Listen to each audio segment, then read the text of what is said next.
नमस्कार। इस समय हम शुरू करने जा रहे हैं लोकमंच ललितपुर की बहस में। हमारे सामने बहस करने के लिए बैठे हुए हैं समाज सेवी परम आदरणीय राम गुलाम आचार्य। आपका स्वागत है लोकमंच की इस ललितपुर में। और उन्हीं के साथ पंचायत चुनाव में प्रत्याशी की भूमिका और प्रत्याशी के विचारों के आदान प्रदान करने के लिए बहुत ही अनुभवी समाज सेवी हमारे राम सेवक राय साहब मैलवारा वाले, जो पिछले 20 वर्षों से समाज में समाज सेवा कर रहे हैं। आपका लोकमंच में स्वागत है। बहुत बहुत धन्यवाद। जी बताइए, आप लोग यहाँ पर बैठे हुए हैं, कुछ ही समय बाद, चंद घंटों बाद गांव के पंचायत के प्रधानों की सूची जारी होने जा रही है। तो आप लोग किस प्रकार का गांव में प्रधान होना चाहिए, उसके विचार क्या होना चाहिए, आप लोग अपने अपने विचार रखें। राम गुलाम जी।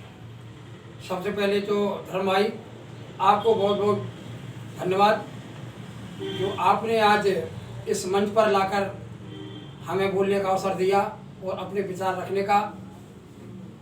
तो हमारा विचार तो ये है, हमारा मानना है ये कि जो आगामी जिला पंचायत, क्षेत्र पंचायत और ग्राम पंचायत विशेष मायने रखता है हमारे लिए। जिस गांव में हम रहते हैं वो ग्राम पंचायत, तो हमें ये सोचना पड़ेगा कि हमारा ग्राम प्रधान कैसा होना चाहिए। क्या आप ये चाहेंगे कि ग्राम प्रधान ऐसा हो कि जो दारू बांटे गांव में और मुर्गा की पार्टी करे और बकरा की पार्टी करे? क्या आप ऐसे प्रधान जी को अच्छा मानेंगे? लोगों में यह जागरूकता होनी चाहिए। दारू मुर्गा की पार्टियों से लोग वोट नहीं खरीद सकते हैं, लेकिन गांव पंचायत के चुनाव में ऐसा अधिकतर होता है।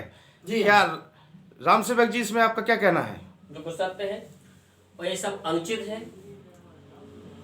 जो शराब या मांस वगैरह की पार्टियां करती हैं, ये बहुत निंदनीय है और लोकतंत्र के हिसाब से इस पर प्रशासन को थोड़ी सख्ती करना चाहिए, क्योंकि इसकी जो हैबिट होती है, कुछ लोग बीमार वर्ग से होते हैं, कुछ होते हर गांव में होते हैं, 4 से 10 लोग बीमार भी होते हैं, या इनका उन लोगों का थोड़ा खान पान का विशेष ध्यान होता है, डॉक्टरों की सलाह से वो चलते भी हैं। लेकिन जब चुनाव आते हैं तो चुनाव के प्रत्याशी जोरदार किसी प्रकार की शराब या खान पान का उनका विशेष ध्यान नहीं करते और दे देते हैं, और घर घर जाके देते भी हैं। इससे उन लोगों को बहुत आघात होता है और शायद ज़्यादा नहीं हो सकता है तो लगभग इस शराब का दुष्प्रभाव किसी ना किसी के घर में जरूर पड़ता है, और उसके बच्चे या परिवार की आर्थिक दशा, जब उसका मुखिया इस शराब वगैरह को, जो बीमार है शराब वगैरह से, हो सकता है ख़त्म भी हो जाते हैं। तो सुना भी है ऐसा और देखा भी है, तो उनके घर की स्थिति बिल्कुल नाजुक हो जाती है। इसलिए हम समाज से भी और सभी लोगों से निवेदन है, प्रत्याशियों से निवेदन है कि इस प्रकार का चलन, शराब वगैरह है ये, इस प्रकार का चलन बिल्कुल बंद होना चाहिए। और सभी पंचायतों के सभी जनता से निवेदन है कि जो आपके यहाँ शराब बांटे या किसी प्रकार का कोई भी गलत तरीके से वोट मांगे, इसको सब तिरस्कार करें, उन प्रत्याशियों को समझाएं कि भाई ऐसा ना करें। बताइए, जिस प्रकार में साम दाम दंड भेद के हिसाब से प्रत्याशी चुनाव लड़ता है, अभी हाल ही फिलहाल में प्रदेश सरकार ने जाति आरक्षण के ऊपर के आधार पर पंचायत चुनाव की अधिसूचना जारी करने जा रहा है। इसमें क्या होना चाहिए? क्या जाति विशेष का आरक्षण होने के बाद गांव का प्रधान होना चाहिए? क्या योग्यता प्रधान की अहमियत नहीं रखती है? जी देखो धर्म जी, हमारा मानना ये है कि गांव में सबसे बेहतर व्यक्ति वही हो सकता है जो गांव का विकास चाहता है, चाहे वो किसी भी जाति का हो, किसी भी धर्म का हो, इसमें कोई मायने नहीं रखता। तो जो व्यक्ति गांव का भला सोचता है, गांव के विकास के लिए सोचता है, हमारी समझ से तो वही व्यक्ति अच्छा हो सकता है। नहीं, जाति समीकरण के आधार पर 1995 के आधार पर हाल फिलहाल में 2015 का आरक्षण को में परिवर्तन करने के लिए प्रदेश सरकार ने, पंचायत राज विभाग ने यह आदेश जारी किया है कि जो 2015 में आरक्षण था उसमें बदलाव लाया जाएगा।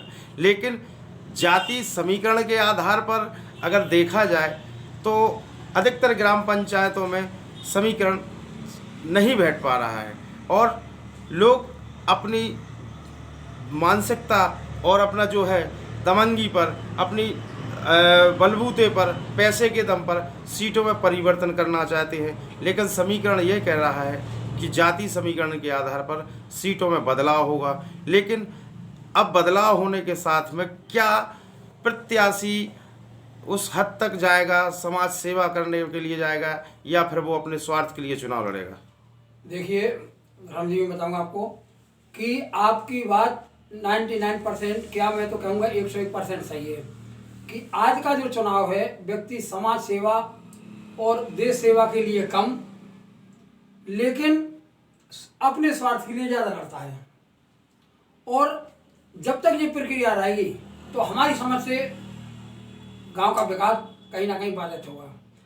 जब ये चुनाव निष्पक्ष तरीके से एक ही प्रकार से हो सकता है अगर हम इन चीज़ों को, जो हमारे भाई राम सेवक जी ने पहले कहा है कि जैसे जो पार्टियां होनी हैं, पैसा बांटे जाते हैं, कहीं पे कहीं मुर्गा, कहीं दारू, जब ये सारी चीज़ें हम लोग लेना बंद कर देंगे, अपने समाज में एक जागृति फैलाएंगे, जब एक अच्छा व्यक्ति चुन के आएगा, पढ़ा लिखा व्यक्ति चुन के आएगा, तब कहीं वो जाके विकास करेगा। राम सेवक जी, आपसे कहना है कि गांव के चुनाव में, पंचायत चुनाव में सरकार ने योग्यता की सीमा जो है उसको मायने नहीं रखा है।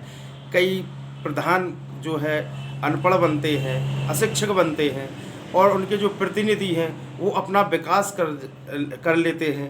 प्रधान आज भी योजनाओं से वंचित रह जाता है। नाम के लिए प्रधान होता है, काम के लिए जनप्रतिनिधि कोई दूसरा होता है। इस बारे में आप क्या कहना चाहते हैं? बिल्कुल सत्य है।